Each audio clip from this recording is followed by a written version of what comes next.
The city of Tokyo shimmered under a sea of neon lights, each sign casting vibrant colors over the wet pavement. The soft hum of traffic and distant chatter filled the air, but beyond the bustling streets, an eerie silence loomed over a forgotten place, Yoru no Yume, the abandoned amusement park. Once a symbol of joy and excitement, the park had been shut down over a decade ago after a mysterious accident. Since then, it had become a ghost story whispered in hushed tones. People spoke of strange lights, disembodied laughter, and a shadowy figure that roamed the park at night.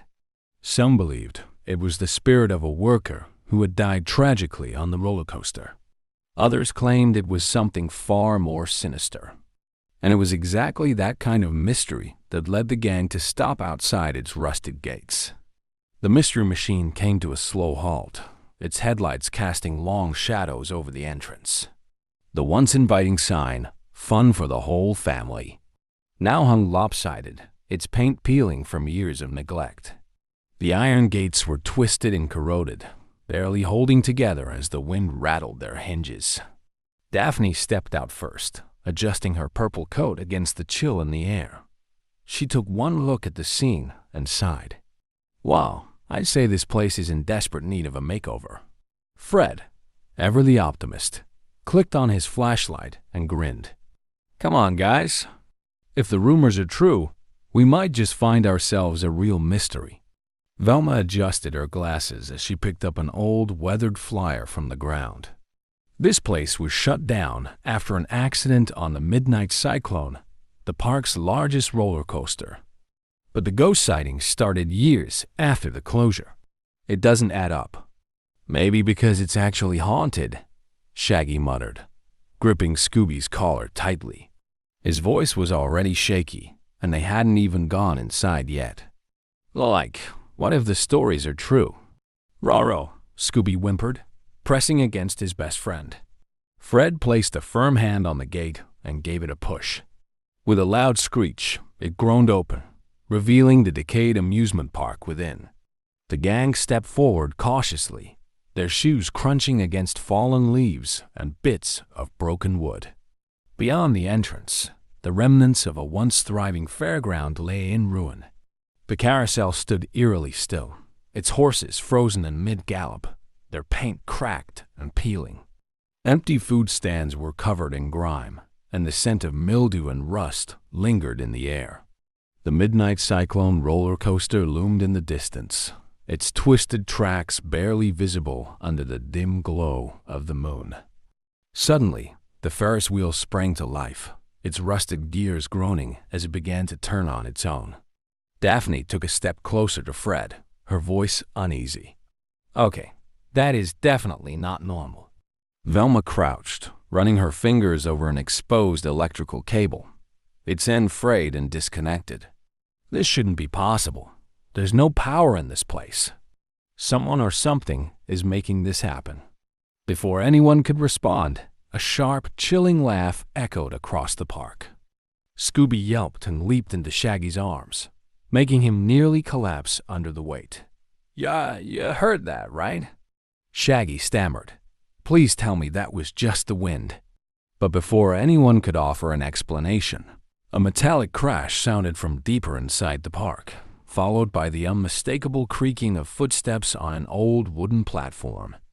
Fred straightened up, his eyes filled with determination. Sounds like we're not alone. We need to split up and look for clues. Velma groaned. Why is that always the plan? Because it works, Fred said confidently. Daphne, you with me. Velma, you go with Shaggy and Scooby. Shaggy gulped. Great, stuck with the ghost magnet. Scooby clung to him. Right behind you, Raggy. The gang reluctantly parted ways, each disappearing into different sections of the abandoned park. The deeper they ventured, the stronger the sense of unease grew. The air felt thicker, as if unseen eyes were watching them from the shadows. Then, out of nowhere, the heavy grind of gears rattled the park, followed by a piercing shriek that seemed to come from all directions at once. Something was here, and it was waiting for them. The gang split up as planned, each pair disappearing into different sections of the abandoned amusement park. Fred and Daphne headed toward the midnight cyclone, while Velma, Shaggy, and Scooby made their way to the old arcade hall. The night felt unnaturally still, except for the occasional distant creak of metal or the whisper of the wind through broken attractions. The eerie feeling of being watched never faded. Fred led the way with his flashlight beaming ahead. The massive roller coaster loomed before them, its once thrilling tracks now rusted and twisted, silhouetted against the cloudy sky. This coaster was the pride of Yoru no Yume, Daphne murmured, reading from an old pamphlet she had picked up. It had the tallest drop in Tokyo and a loop that made headlines. Then, one night, the ride stalled and a park worker disappeared while doing a routine check. Fred frowned, and that's when the ghost stories started. Daphne nodded. No one knows what happened to him. Some say he was taken by the phantom of the cyclone. Just as she finished speaking, the Ferris wheel lights flickered again, and a strange metallic clang echoed from the top of the roller coaster's tracks. Fred aimed his flashlight upward. A dark figure stood at the peak of the coaster, unmoving. Daphne gasped. "Do you see that?" But the moment Fred focused the beam, the figure vanished. A sudden rattle erupted from the ride's control booth, making Daphne jump. "Fred, I don't like this." He approached the booth cautiously and pushed the door open. Inside, dust-covered levers and old blueprints sat untouched, except for one thing. A fresh set of footprints led straight inside, but there were none leading out. Fred exchanged a glance with Daphne. "Looks like we've got a mystery on our hands."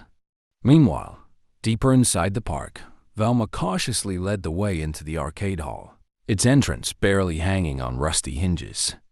Inside, the air was thick with dust and the faint scent of old wires. Rows of vintage game machines stood like silent sentinels, screens cracked, buttons worn.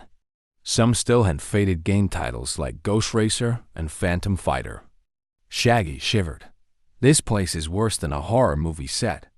"Raha," Scooby agreed, clinging to his friend. Velma knelt near one of the machines and dusted off a plaque. These were some of the most advanced arcade games of their time. She flicked a loose power switch. Of course, there shouldn't be any electricity left to. BZZZT? A machine sprang to life with a loud hum. The screen flickered, flashing eerie static before a game booted up on its own. Scooby and Shaggy screamed and bolted behind Velma. Like, that's our cue to leave. But before they could move, another machine turned on, then another and another. Soon, the entire arcade glowed with electronic beeps and distorted laughter, the machines blinking as if they were alive. Scooby covered his eyes. "Raggy, make it stop." Velma, ever the skeptic, took a cautious step forward. "Someone is doing this. There must be an external power source." The moment she spoke, one machine screen glitched, revealing a shadowy face with glowing red eyes. A distorted voice crackled through the speakers. That was it. Shaggy and Scooby took off, shrieking as they crashed through the arcade doors, Velma barely managing to follow behind. As they sprinted through the park, the voice echoed behind them, repeating louder and louder. The lights flickered violently, then shut off all at once, leaving the park in total darkness. And somewhere, hidden in the shadows, the real nightmare was just beginning.